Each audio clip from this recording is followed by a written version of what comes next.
Hey friends, if Google Chrome is waiting for cache on your Windows computer, then please watch this video. I will guide you through the resolution.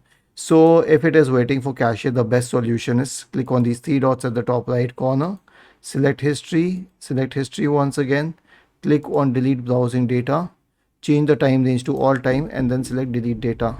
Okay, this is one solution. And the second one is to search for disk cleanup in the Windows search bar and open disk cleanup. Check all of these boxes here. Click on OK and then click on delete files. Okay, and this will start clearing up the files.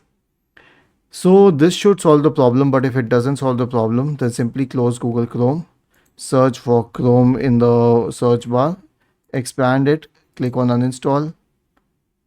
Okay, click on uninstall and then click on uninstall once again. Okay, and then click on uninstall here. And after that, you can search for Chrome download in the search bar.